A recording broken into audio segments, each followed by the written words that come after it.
Okay, thanks so much everyone for joining. I'm going to end the polling now and share results. Thanks for voting. So hopefully you can see that now, the results of the poll on the screen. It's really interesting to see the mix of what everyone's interested in and how people became interested in our work. Youth leadership is by far the most popular, which is great to see because that's what we're all about. And then of course, all of these sort of overlap quite a lot. So for instance, through our dynamic program in Uganda, we support people to have sustainable livelihoods that increase food security and are resilient to the effects of climate change. And then within that as well, we make sure women are able to access these opportunities too and can increase their financial independence.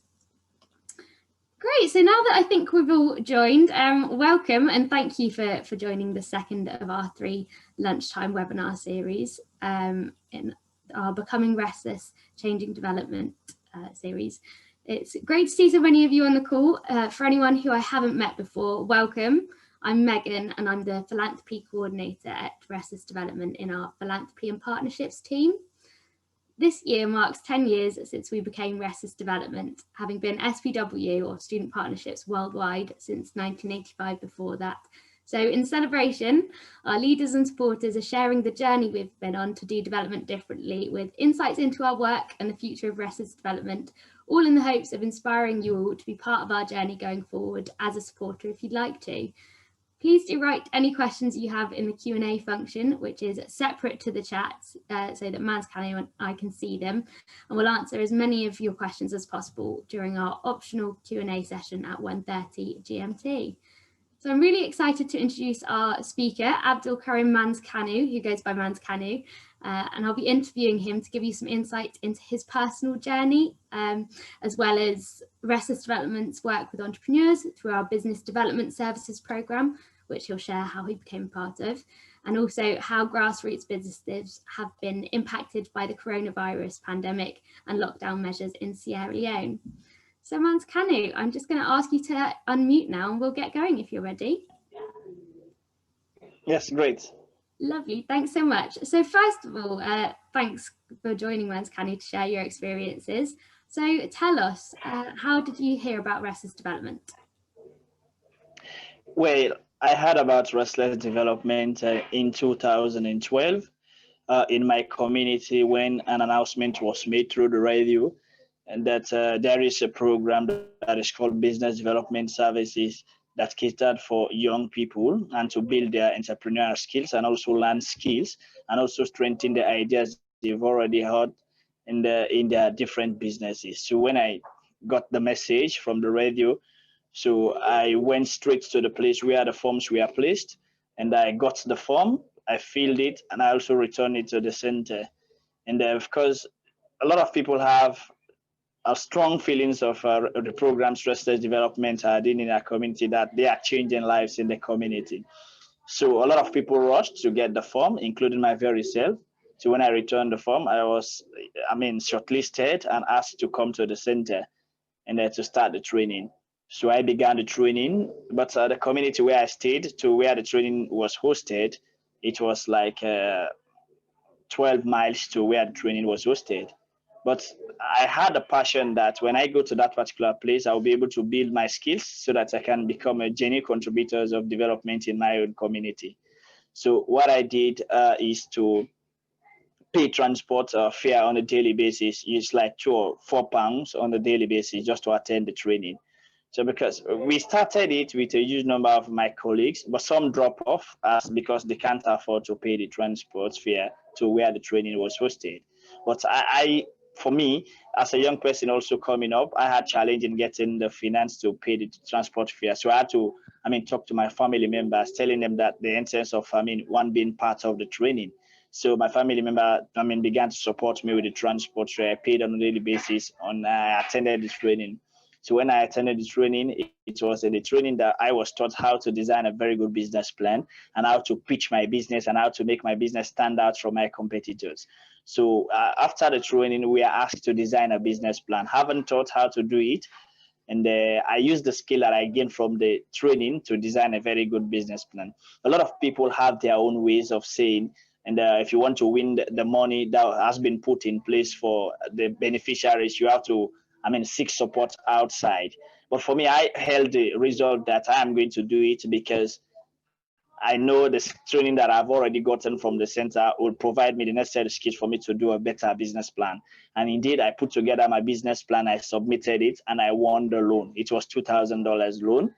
And but of course, the skills I got again from the center was how you can start a business. You don't just go into business. Prior to going to the training, I just felt that when someone wants to go into business, the first idea is how to get money.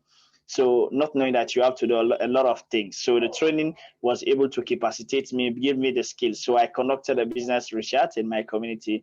So there I was able to establish a stationery shop, it was not in my community. So I established a stationery shop and I ran it, successfully. So with the money that I received from the training, the loan that I got from the training. So I ran it, when I began, I employed 2 other young people who were with me. And as the business progresses, I brought in 3 other young people, making 5. So my business began to boom. So in the community, people begin to see me as a source of knowledge because I used to provide a kind of free support counseling as far as business, ideas are concerned, based on the ideas that I've gotten from the training center. So that was how I became a restless leader in my life. Fantastic.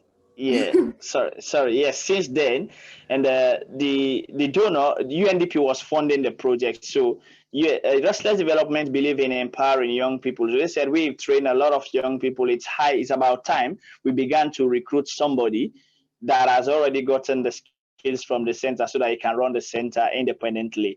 So I applied again for the position. We are so huge. The number of people that applied for the job, we are so huge. So I applied again and I became successful. So the whole center was given to me because they believe in me. Restless Development believe in me as a young person. They believe I can do it. And honestly, I ran the center successfully, and 67 people were trained. I trained them on the various, entrepreneurial skills.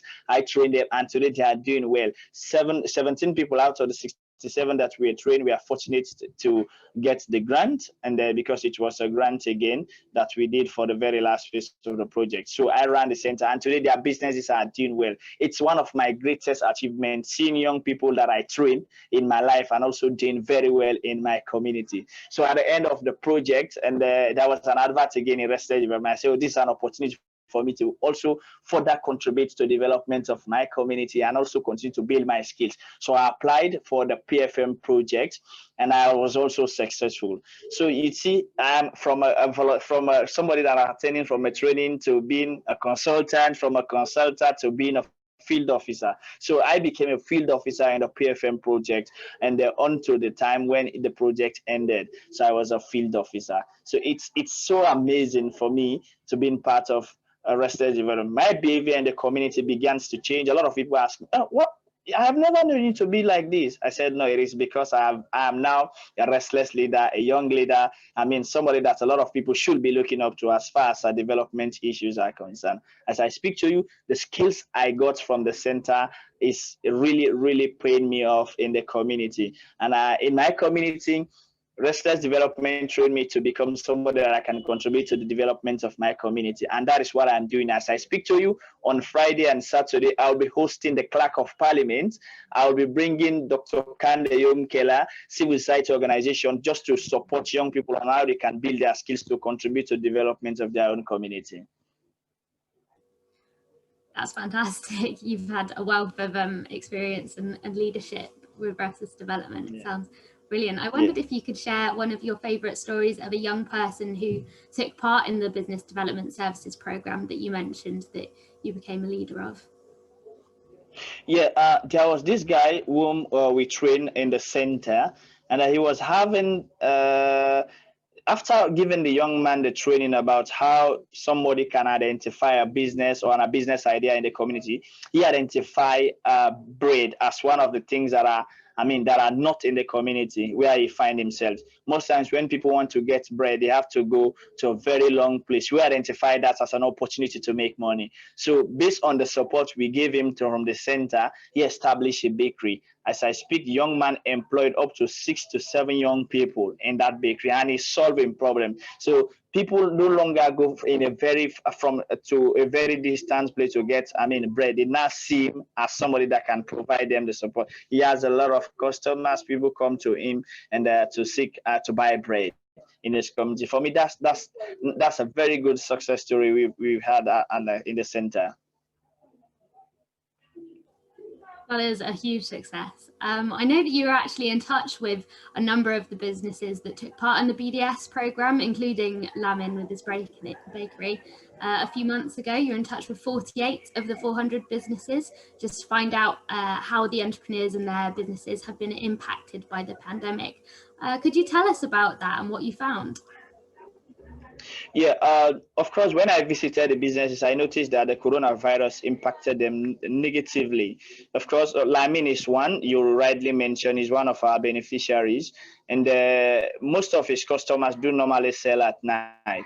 No, but when the government placed a ban on night selling, it impacted, negatively on the sales of business. Most of his customers that used to sell their businesses at night no longer come again to buy because when they buy, there is no way for them to sell again. So Lamin had to reduce some of his staff because there is no way for him to get, finance to keep them up. Another one again, government place a inter-district ban. Most of our beneficiaries do normally go to other districts to buy, agricultural produce and other produce to come and sell in the city. So when the government placed the ban on inter-district, so there was no way for them to pull their products from other districts to come, to Freetown where they can sell. It affected them so much. In fact, some of their products even got spoiled. We have some some beneficiaries that are agriculturists. They produce they harvest their produce, but there is no way for them to bring them, to other districts to sell. So they had to spoil. It affected them negatively. Thanks, Mans-Kanu. And I wondered how your business has been impacted by the pandemic as well with your stationery. Yeah, of course, it's impacted negatively again. Of course, most of our customers and schools and the office people. Of course, there are certain offices could no longer stand the effects of coronavirus. Some offices had to close, and there was no school. So no schools were running. So teachers and school people no longer come to us to do photocopy and do printing. So I had to let go 2 of my guys that were working with me, so that I will be able to maintain the remaining ones. And that was how it affected me. Sales was not coming again. It's so challenging. Thank you, Mans-Kanu. And we'll be able to share some of the results from Mans-Kanu's findings in the follow-up afterwards as well. So I wondered then, what do you feel makes Restless Development different? For me, I think Restless Development is a unique organization looking at how they support young people. You see, most of the organizations that I've seen in my country, they say they want to empower young people, empower young people. Restless Development is not that kind of organization. Restless Development believes in providing the platform for young people to actually realize and showcase their skills. You understand? Of course, when you have a platform like that, nature, young people will feel, okay, this is what we are doing. It's not about somebody coming to tell us what we are doing. That's what Restless Development has been in. Restless Development in Sierra Leone is a household name. Anywhere you go in Sierra Leone, you will hear the name Restless Development. It has a national coverage. And that is why some of us, even when we are in or outside Restless Development, when we want to go to other places that we think we might not have people, we are not afraid to go there, because as long as when we go there, when we mention the name Restless Development, we just see somebody who come and say, yes, I am part of it. Gentlemen, this is the family. Let's build it together. So we are as a family. When you have an organization of this nature, it has a membership. It has a coverage, a national coverage. Anywhere you go, you see them. You feel proud. you know, believe in young people. Of course, when you go to our office, you see almost everybody is a young person. Unlike when you go to other organizations, even when they say they claim to advocate for and on behalf of young people, majority of the people are older people. But in Restless, that is not the case. Majority of the people that you are seeing are young people. It clearly tells us that they are giving young people the platform to lead change. And one of the things that's so I became interested in is when we are given the platform to lead accountability sessions in this country, holding young people taking part in holding national leaders to account. We conducted the survey as Restless Development. We conducted the surveys that talks about Parliament being one of the most corrupt institutions in Sierra Leone. So we see how that impacted the nation. Anywhere you go in the country, a lot of people talked about it. So Restless Development is so unique, and for me, I will become a restless person until my last days. I'll continue to play my part to ensure Restless Development continue to sail in this country. And what do you think about young people is so important to Restless Development and to doing international development? Young people are so important. Young people are so important in Restless Development because they are the four. They provide them a platform to lead change. So that is why wherever Restless Development program, the first thing they talk about is about young people. We see young people as our assets. That is why Restless Development always work with them. Work with these young people so that they can lead change in their community. So they always place them at the forefront wherever they go. Even the programs are led by young people, are run by young people. They are, they are delivered by young people, implemented by young people. For me, it's a novelty in Sierra Leone. Restless Development came and changed the narratives of Sierra Leone. Prior to now, this country believes that young people, they should, and the decision makers should only make decision for young people. But when Restless Development came, Restless Development was able to engage stakeholders. Now we see young people are included in decision making processes, but it was not like this before. Before now, young people Before now, young people are not provided with a platform to even have a say in even something that has to do with them. But now, the coming of Restless Development has changed that narrative. Now, young people are represented almost every decision-making processes in this country. So it's a very unique way. The country is very much thankful to Restless Development for be able to influence that. For now, young people are seen as a catalyst in the development of every part of this country.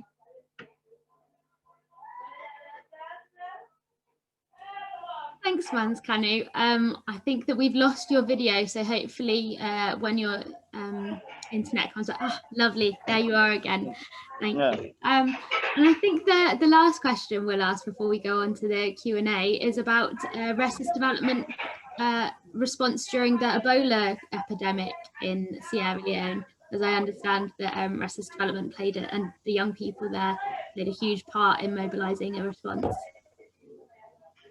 Yeah, Restless Development played a huge part in ending the Ebola virus. Of course, there are certain communities which, other people don't want to go to, but Restless Development reach the unreached, places where most NGOs don't want to go. Restless Development believes that when you are in this country, even though you are in a remote area, you should be part of the development. That is why the fight against Ebola was won. They engage every corner of this country, making sure young people take ownership. Young people led the fight against Ebola virus, and it was very much successful. We are very much successful in making sure communities take ownership. We are every corner giving information how people should conduct themselves, the way people should be when in terms of the fight against coronavirus, and making sure they avoid stigmatizing people that have already got in contact with the virus. So it was a very, very much interesting part for Restless Development to be there. In fact, we are recognized nationally as Restless Development being one of the front runners in ending the Ebola virus in Sierra Leone. Thanks so much. It's great to hear you speak so passionately about Restless Development's work. Thank you for sharing such rich insights into your own personal journey as a leader and into businesses like yours that are facing this pandemic in Sierra Leone. We'll shortly move on to our Q&A for those of us that are able to stay. So please do put all of your questions for Mans-Kanu in the Q&A box, which is separate to the chat, just so that we can see them all there together. But before we move on to that, I want to share why we're sharing these stories with you. So Restless Development works with thousands of young people all around the world, like Mans-Kanu, so that they're able to become leaders on the issues that are important to them and their communities. These young leaders then go on to multiply that leadership by sharing their skills and knowledge and continuing to support their communities, whether that's by employing and mentoring more young people in business skills, or by sharing important coronavirus public health information, or by supporting young women and girls to choose their own paths in life. We do this because it's a really effective, sustainable and impactful way to do development, but we can't do this on our own. And now, as much as ever before, we really need the support of all of our friends and networks.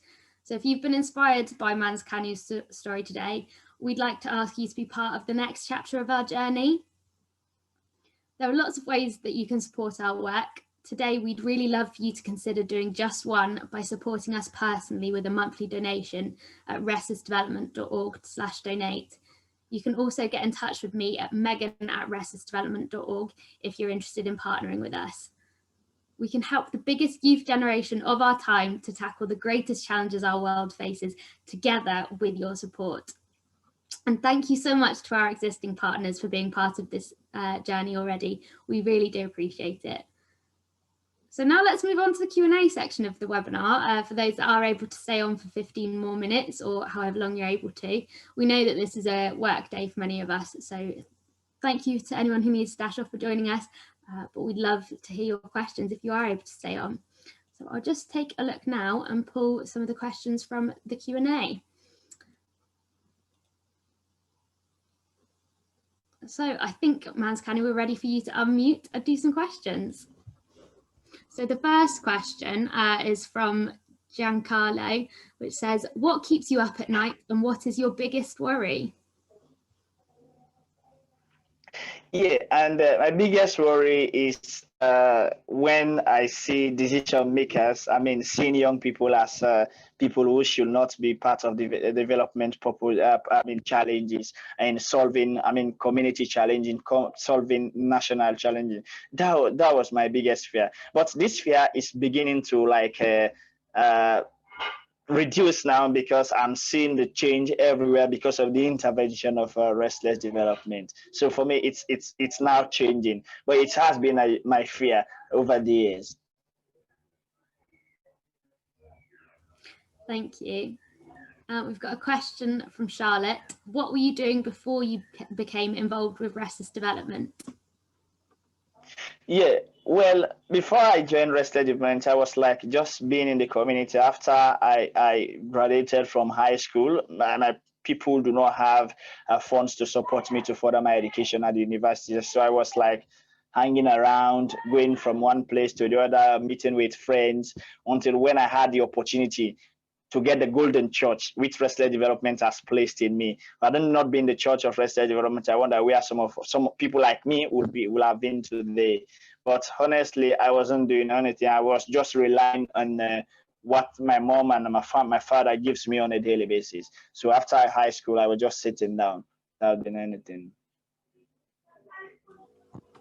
Well, the next question feeds on from that quite nicely. Louise asked, when you look back on your journey, what was the one thing that helped you most to succeed? It's perseverance. It's one of the major things that helped me to persevere. And of course, had it not been perseverance, I wonder where I would have been again. Even though there were challenges, I never had the transport and the fear to go to where the training was, hosted. But I believe I can one day be one of the people that can contribute immensely to develop this country. So I held perseverance as one of my motivation. I said I need to persevere, and I need to persevere to ensure I be one of the people that will contribute to the development of this nation. That was a lovely answer. So inspirational. Okay then, so how have the skills you learned from the program supported you during the pandemic, if they have? Yeah, of course, during the pandemic, I also use, of course, the skills I got from Restless Development is what I use also to, I mean, cope with in a community. I also, in my own small corner, it's not about you need to, I need somebody to tell me to do this, to do that, but I'm also, I mean, providing psychosocial support in my community, engaging young people. Of course, when the coronavirus came, you have a lot of people, you have the trauma, you have the thinking on a daily basis. A lot of people are thinking because their businesses are not around, businesses are not running. So one of the things I do is to meet them, for if I have the opportunity on a daily basis, engaging them, telling them about how they should not care. The virus will go, giving them some psychosocial support. I mean, messages of hope. That for me, that's what has been, I mean, keeping me going. Because when I see people smile because of the messages I give them, for me, it drives me more to do more in my community. Thank you. And how were the businesses that you worked with as part of the BDS or before affected by the Ebola epidemic? Yeah, of course, they are also affected, but we provided a coaching and mentorship on a weekly basis, telling them giving them the importance of how they could manage their businesses during the pandemic, and also the donor also supported them, with finances so that they can also, because since the businesses were not running, so the donor also came and supported them with some finances so that they can also boost their finance. And with the psychosocial, so with the coaching and mentoring we are doing, it helps them to keep going. And how does Restless Development recruit or find young people to take part in their work? Yeah, the reason why a lot of people want to work with Restless Development is because their recruitment processes are so fair. That is why each time Restless Development, pulls out an advert, a lot of people wants to be part of the process. It is because they place fairness in the recruitment process of all of their positions at Restless Development. So it's been so fair. Can you imagine? I never had, in Sierra Leone, for a young person like me, I never had a degree by then. I never had a degree, and I never gone to university. So when the advert came out, because of my performance, I was able to get the job. So you see a lot of people that even have masters, have first degree, even went for the job. So, but they did not look at it, looking about the skills. So it's the recruitment process of Restless Development are so fair, irrespective of your color, your tribe, and whether you are PWD, they give you the opportunity to compete. They give you the opportunity to showcase your skills. So the processes are so fair. Thank you. We've got a question again from Giancarlo saying, rank these types of support for an entrepreneur like you by importance. So the first one is access to finance. The second one is mentoring and advice. And the third one is training. So which, in your opinion, do you feel is most important? Well, of course, access to finance is a challenge here. The financial institutions we have in this country, for anybody to access loan, you must have collateral. Most of the young people in this country do not have collateral, to give to this banking institution. So a lot of young people may have bright ideas, but accessing finance is a challenge. When you go to this bank, they will say, do you have collateral? If we don't have collateral, we'll not be able to get, our finances to run our business. Of course, the training we've conducted in our areas is really impacting a lot of young people. Some have the skills, but how they can access finance is a challenge. It's really a challenge. For me, that stands out among all of those ones. Lovely. Okay, so Danielle's asked, you mentioned young people see Restless Development as a household name and feel positive about Restless. Is this shared amongst the older generation in communities, in your experience?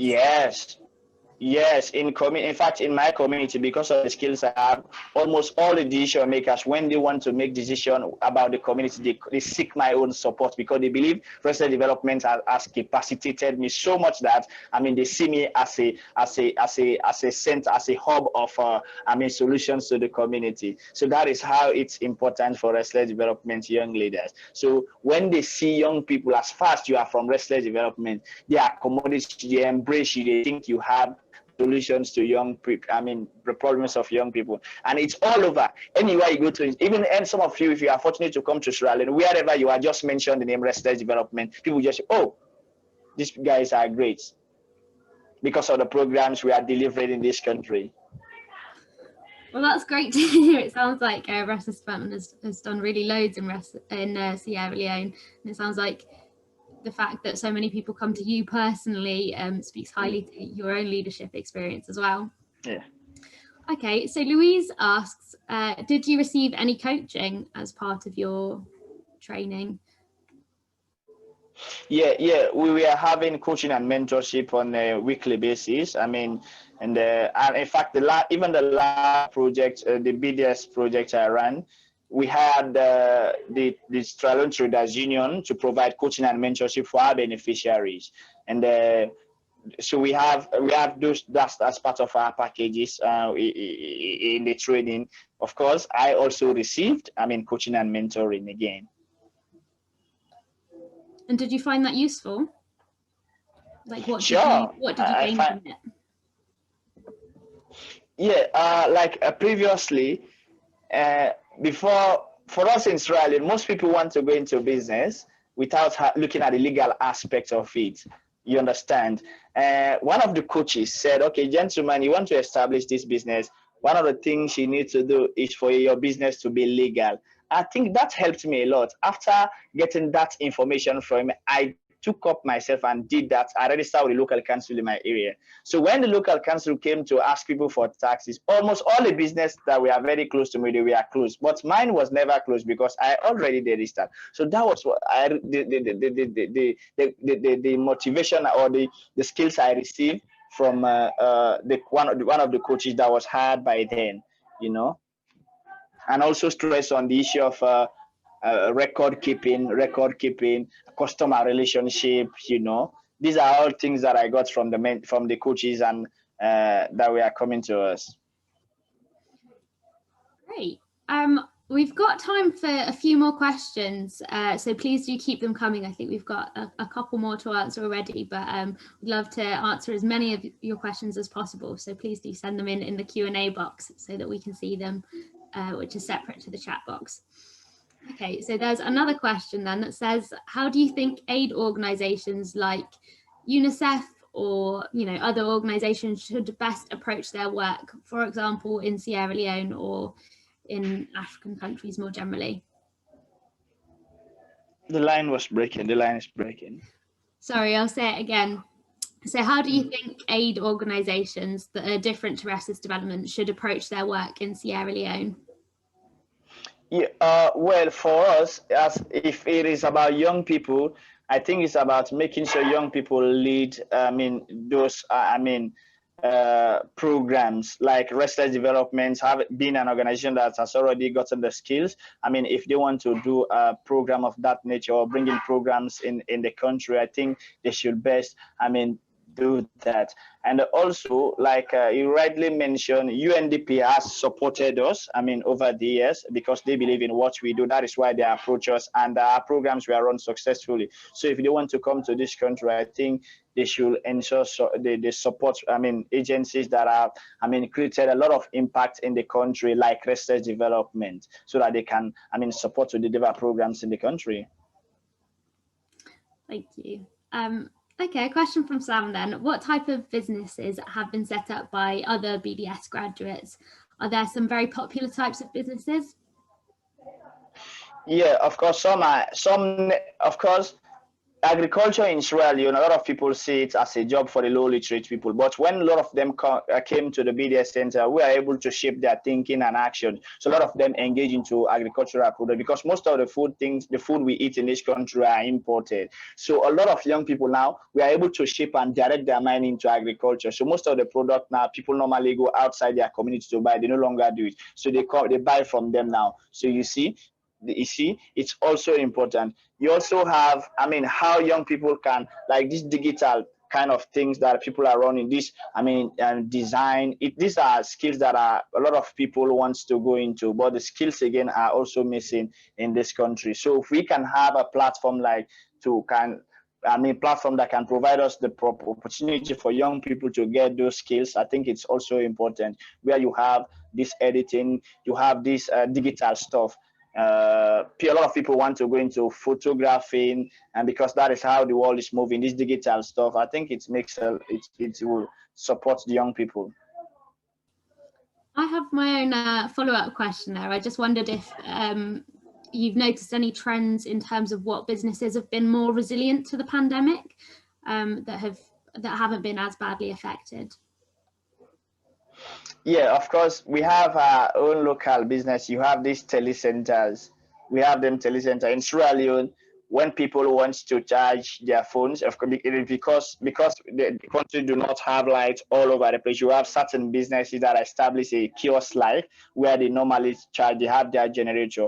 These businesses have been, resilient. They were able to withstand because anyhow you look at it, somebody must charge your phone. You also have some of the young people that are selling this top up card, credit card we use on our phones. Those businesses were resilient again, and they were able to withstand. Despite the challenges of the epidemic, but they were able to withstand it. I remember actually reading when I was looking at the research that you did with the surveys to those businesses, that electronics businesses, some of them had even been using the radios that they play music outside of normally to broadcast community information, like about coronavirus, public health and social distancing and things like that, which is really innovative and really important. Okay then, so we've got another question that says, does Restless Development work with local authorities and government in Sierra Leone, and if so, how? Definitely. In fact, we have the national coronavirus command center in Sierra Leone. Restless Development is one of the pillars.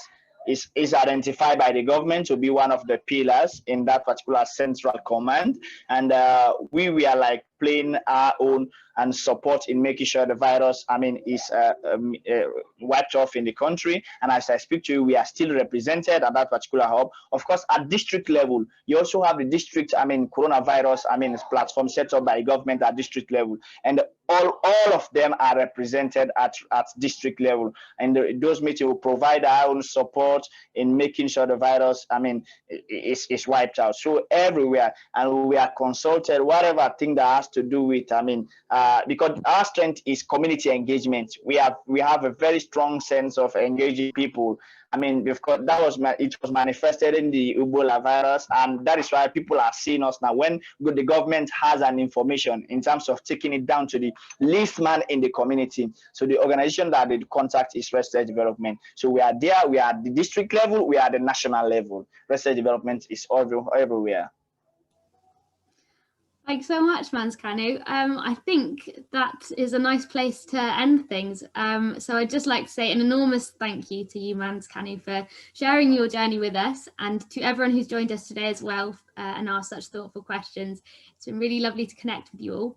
And we hope to see you at our final webinar next week at the same time with our CEO, Perry, who'll be talking about the future of Restless Development. If you've got any feedback for us, we'd be happy to receive that in the chat as well.